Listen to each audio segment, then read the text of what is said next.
Hello everyone, peace be upon you all.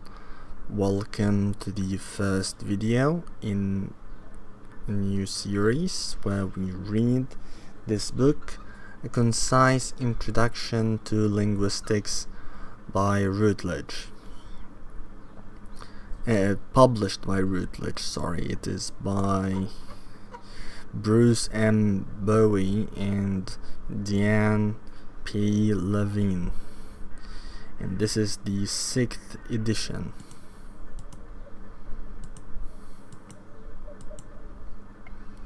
And it's frozen. What a great start. Okay, I have abandoned the previous book, Linguistics and Introduction by William B. McGregor, because it was difficult. So I hope this book is better. I have another one.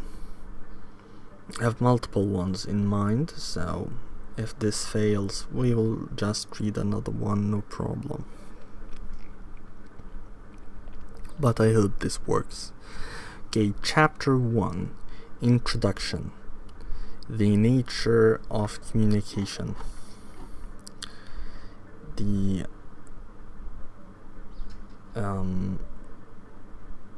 text is small, which is not great.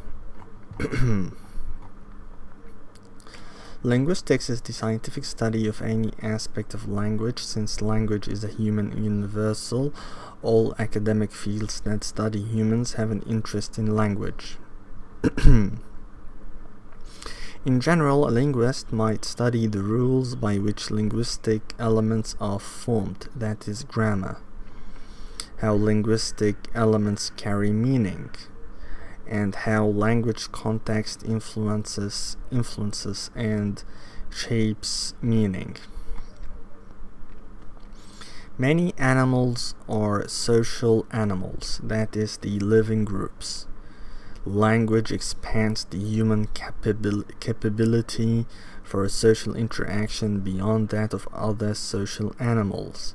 Because language is so important to social interaction, over the years some sociologists, anthropologists, psychologists, and others who study human behavior, because language is so important to social interaction, over the years some sociologists, anthropologists, psychologists, and others who study human behavior have synthesized their studies with linguistic knowledge and created the fields of sociolinguistics, linguistic anthropology, and psycholinguistics. Since the potential for language is ultimately a biological potential,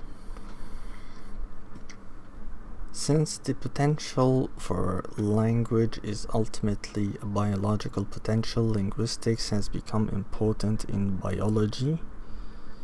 Neurolinguistics deals with the part of the brain that allow for language to be acquired, developed, and used. Evolutionary linguistics deals with how the potential might have originated and evolved in the human species. Clinical linguistics deals with helping people with language pathologies. Historical linguistics studies language change and the historical relationship between languages.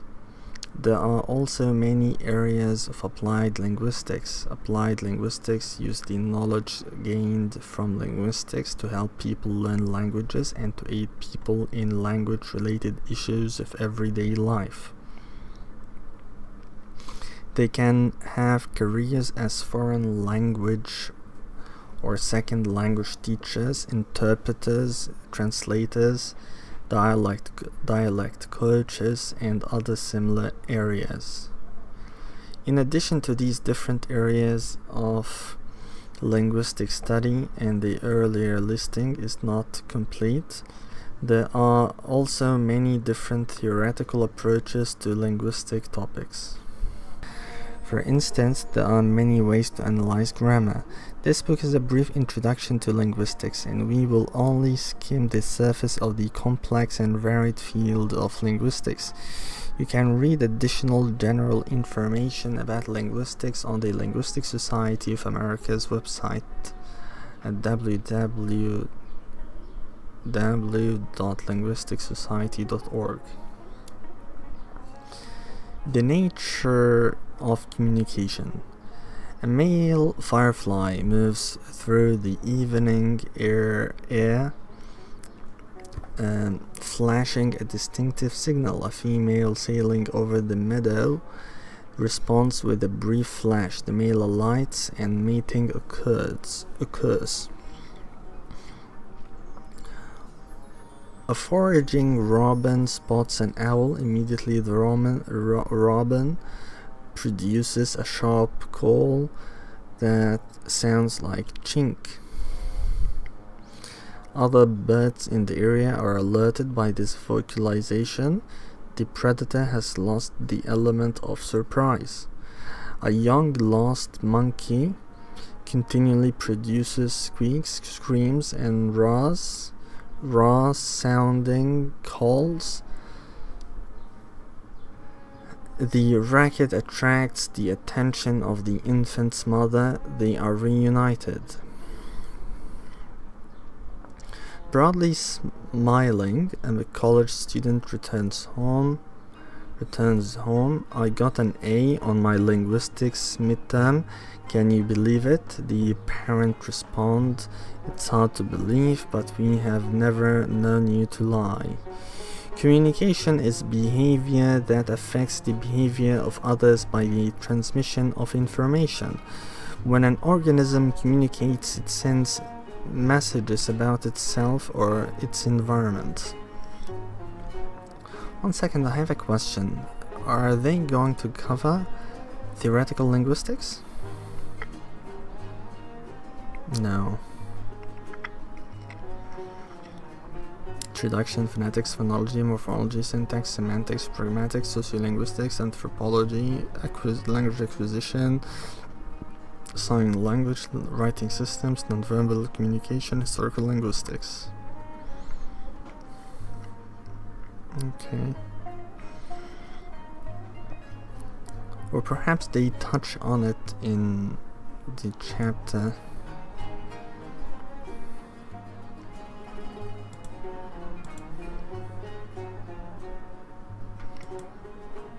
But generally speaking, as the last book said, most books follow formal linguistics of Noam Chomsky.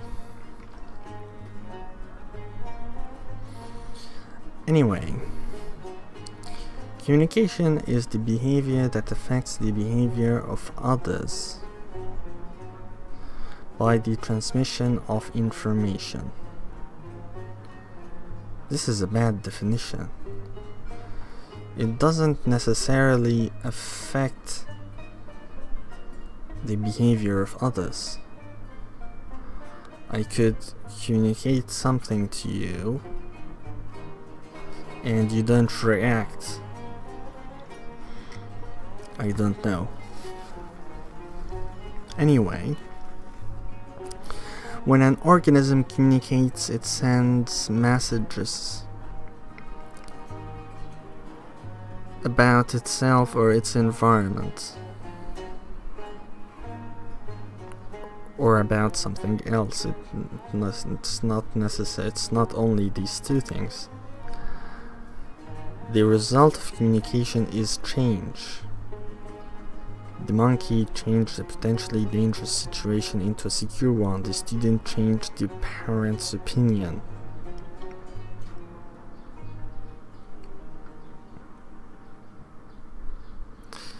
I'm starting to dislike this book. I don't like how it defines communication. But let's continue. Perhaps it gets better. In order for communication to take place, a receiver must detect the sender's message. The sentence message could be information about an internal state such as fear, hunger, or sexual receptivity, or about an external condition such as the presence of a predator. The message is placed into a code. The firefly's code is made up of specific patterns. The firefly's code is made up of specific patterns of flashes. Humans have a highly elaborate code called language, made up of large numbers of individually distinct words and rules to combine them. The words language and communication are not synonymous. Communication is a very broad concept. All organisms communicate. Language is a much narrower concept, and in its narrowest sense, language is seen by linguists as a uniquely human capacity used to produce and to understand precise, meaningful utterances, stretches of speech between two periods of silence and potential silence.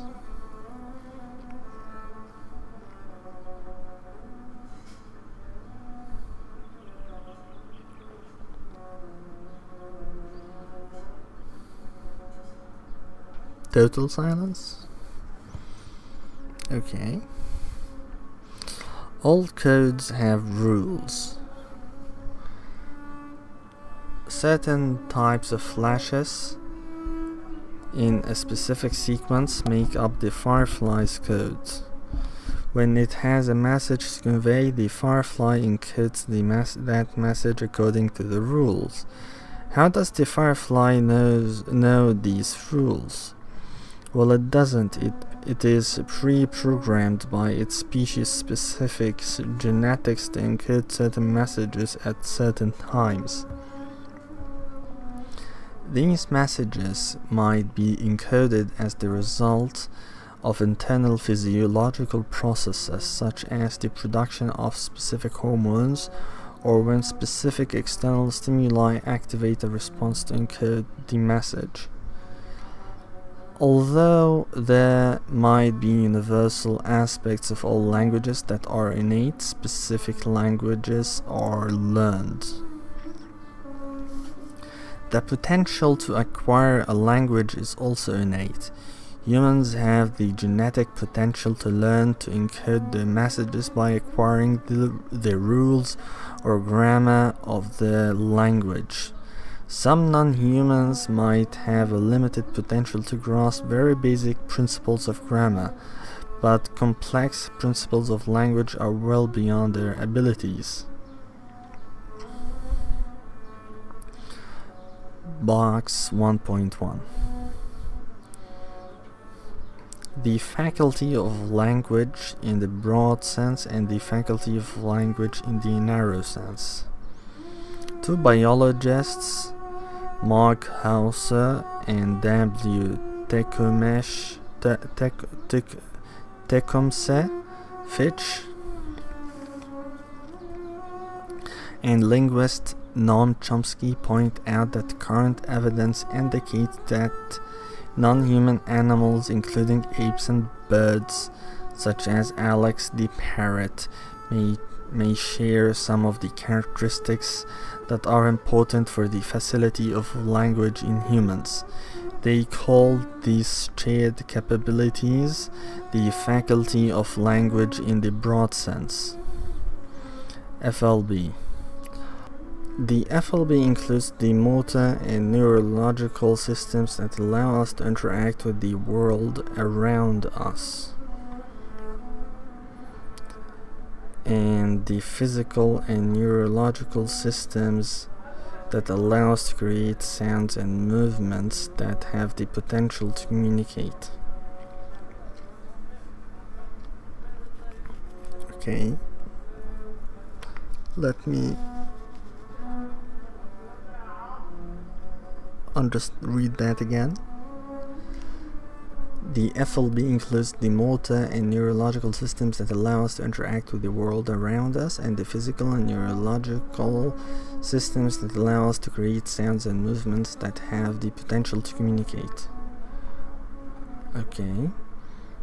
Some non-human animals have conceptual intentional systems. Some non-human animals have conceptual intentional. What does intentional mean?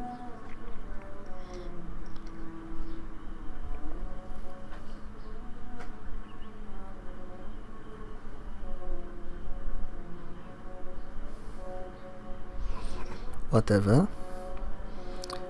Let's say conceptual systems that store knowledge about the world and allow the animal to form intentions.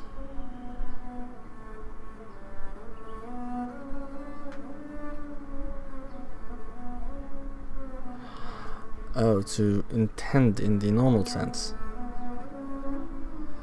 Conceptual intentional systems that store knowledge about the world and allow the animal to form intentions on the basis of that knowledge and act on those intentions, as when a chimpanzee in the wild makes a tool in order to exploit a food source. Some animals have complex navigational systems. Others can recognize themselves in mirrors or react differently to different colors, shapes, and numbers of items. Some psychologists even think that chimpanzees can infer from others' actions what a person or other chimpanzee is thinking. Noam Chomsky's linguistic theory defines language as a cognitive computational function. The human mind can take a finite number of items, sounds, or words, for instance, and rearrange them into a potentially infinite number of messages according to a program or grammar. Some of the elements of that program are universal and innate, and some of the elements are learned. In this regard, Hauser, Chomsky, and Flitch believe that there are characteristics of language that are unique to human language. They call the unique characteristics of language the faculty of language in the narrow sense. The primary feature of FLN, or the faculty of language in the narrow sense, is recursion. Recursion is the process whereby any linguistic unit can be made longer by embedding another unit in it. I can say I'm going to the store, or I can say my wife and I are going to the store, or I could say my wife, children, and I are going to the store. In fact, I can add to the first sentence endlessly. Notice that I can also add to the end of the first sentence.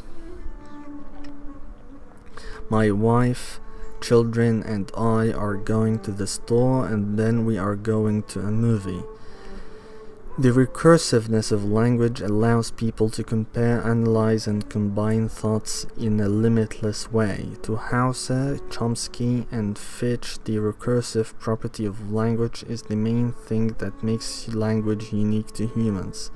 However, even this is being questioned recently. Linguist Dan Everett has said that the language of a people who inhabit the rainforest of northwestern Brazil, the Piraha, does not display recursion. Although this conclusion is controversial, if this were true, then concepts of universal grammatical principles would also be questionable. The June 2009 issue of the journal Language contains a debate on this important topic. There is more on this in Chapter 9. Chapter 9, Linguistic Anthropology. Okay.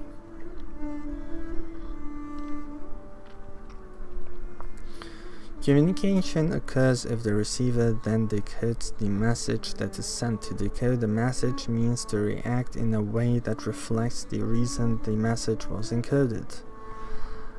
No.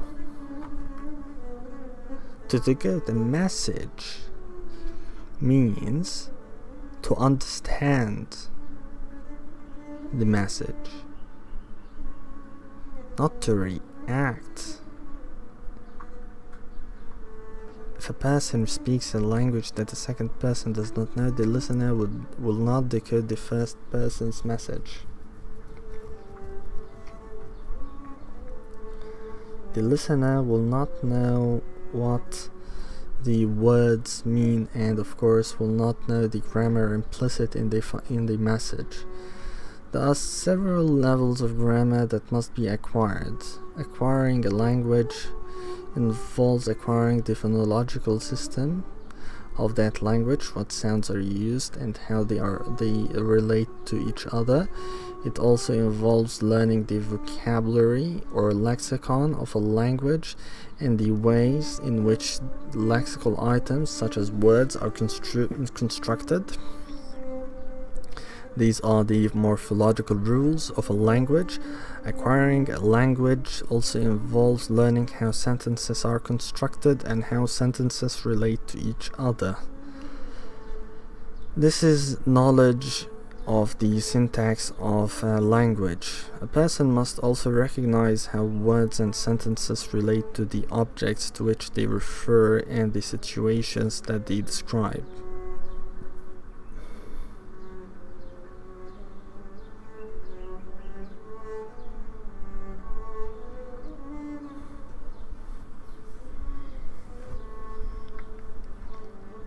What?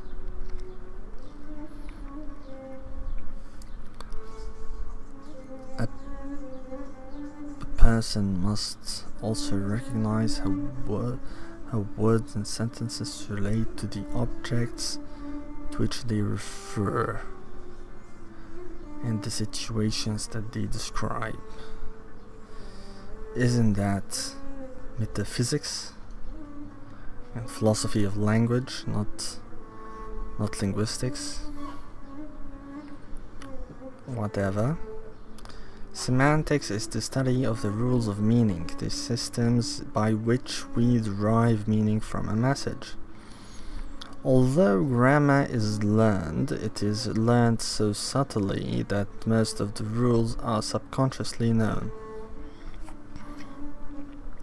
This mostly subconscious knowledge of the grammar and lexicon of language is linguistic competence that is drawn upon to properly encode and decode a potentially infinite number of linguistic messages. If you speak English, you know that the following sentence is syntactically correct. I'm going to the store. You also know that the following sentence is not correct. Store to the going am I. An asterisk placed before a linguistic form, word, sentence, etc. means that the form is ungrammatical or unacceptable. Okay. You know that in an English sentence, a declarative sentence, such as the correct one above, the subject comes first.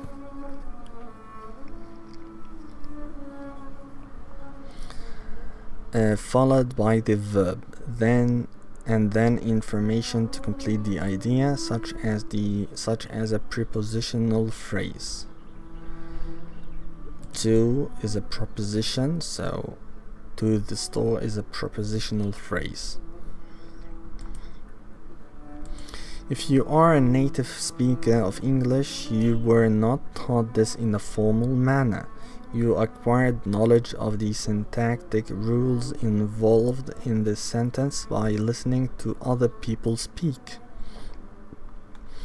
As you listened to and experimented with language, you built up a subconscious inventory of rules.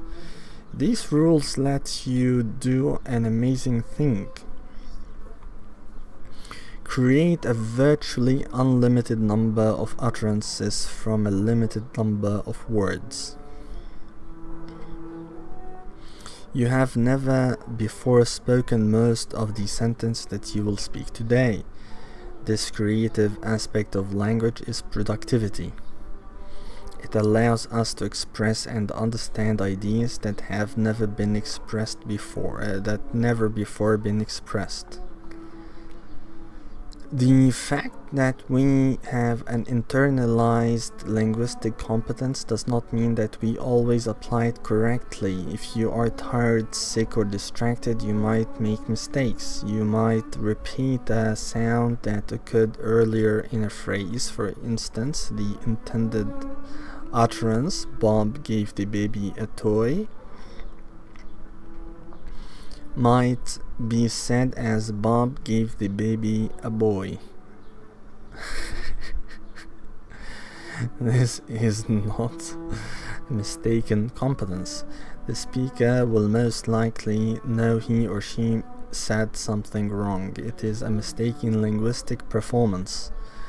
Performance errors are often systematic, that is, certain types of errors occur regularly.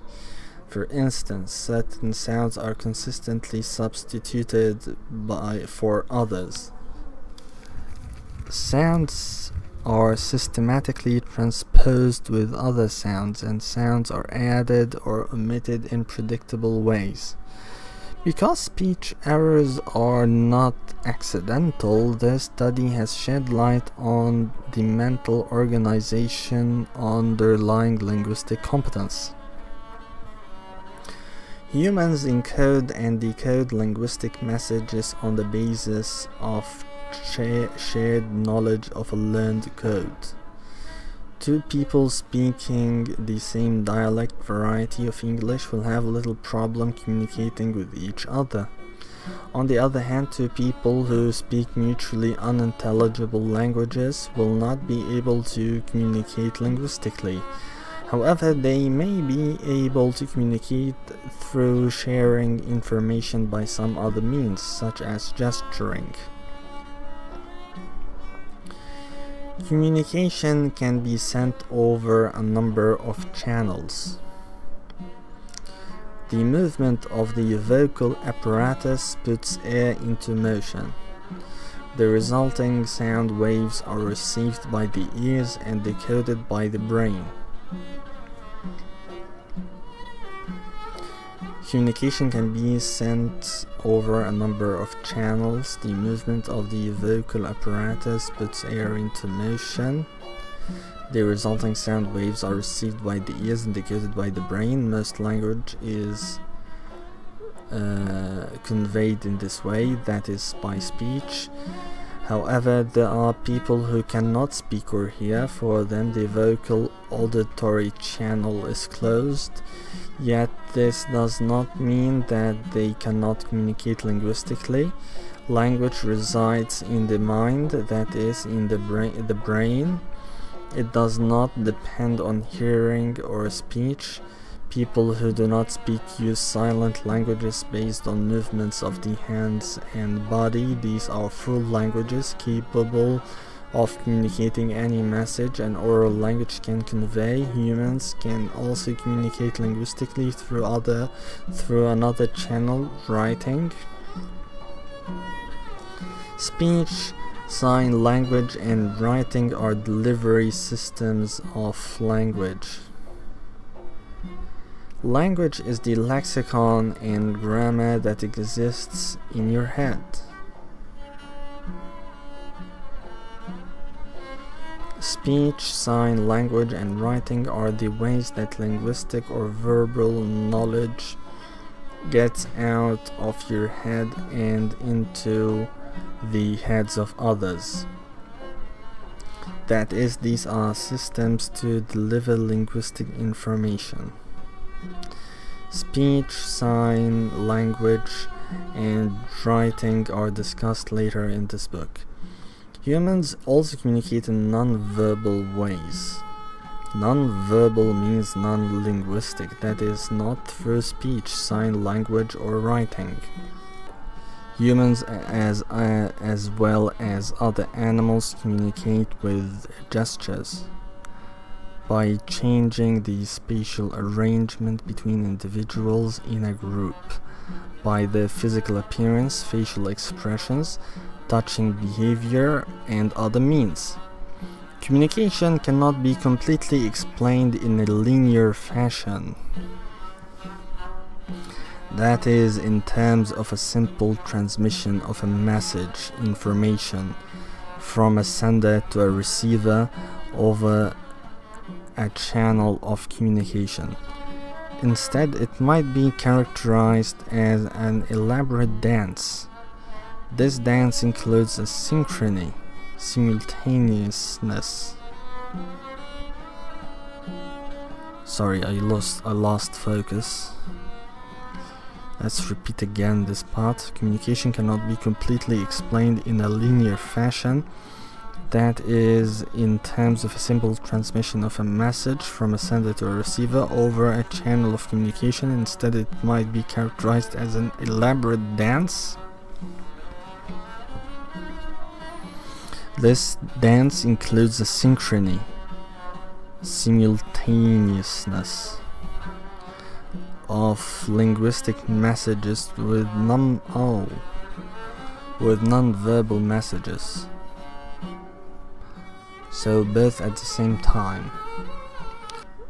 As people talk, their bodies move to punctuate what they are saying and sometimes contradict what they are saying.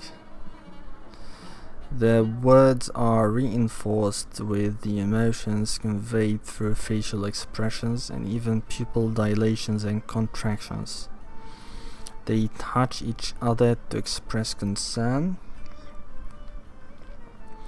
reinforcement, and affection. They take turns. In fact, if you watch people communicate with the sound off, that is, from a distance, they appear to be involved in an elaborate dance. Through this dance, messages evolve that may not conform to the original intent of the initiator of the communication. In other words, human communication is dynamic, involving feedback that is both linguistic, verbal messages, and non-linguistic, non-verbal messages. The outcome is often, perhaps usually, not completely predictable. The result of a communicative act is not always predictable because the meaning of a message is not contained only in the message itself. The meaning of a message is dependent on such factors as the intention of the sender, the relationship of the sender to the receiver, the social context of the message, and the personal and cultural background and biases of the sender and the receiver. In addition, there can be interference in the transmission of a message. This interference, sometimes called static or noise, might have to do with the physical environment. Examples of physical interference to communication might be traffic noise, or page produced by a printer that was almost out of ink. There can also be semantic interference. For instance, a receiver simply might not completely understand what the sender intended to say, or a person might make these wrong assumptions about the person with whom he or she is communicating, and this will affect the decoding of the message. Communication involves engagement and disengagement, synchrony and discord, breakdown and repair. From this dance, messages emerge. For a fieldwork exercise in observing and analyzing people linguistics behavior, see exercise 1, appendix C for more detailed discussion. Box 1.2. Miscommunication based on cultural differences.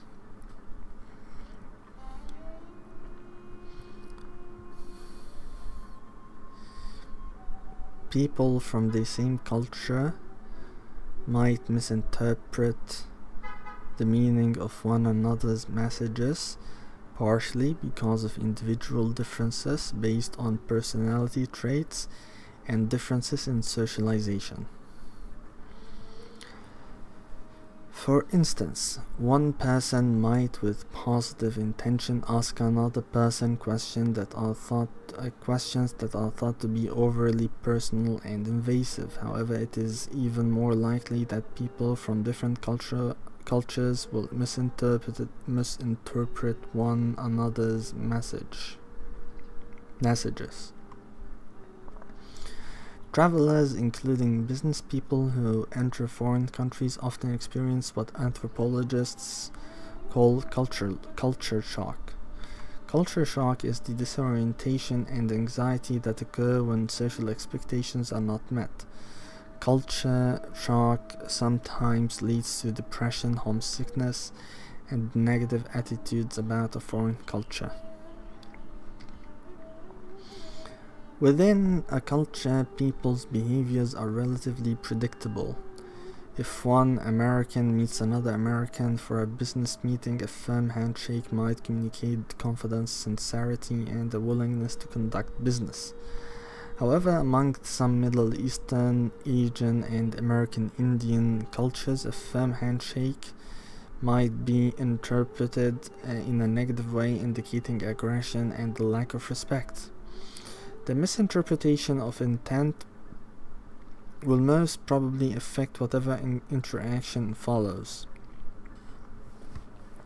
Thousands of verbal and non-verbal behaviors that we learn mostly subconsciously as a part of our culture might have unintended consequences in a foreign culture.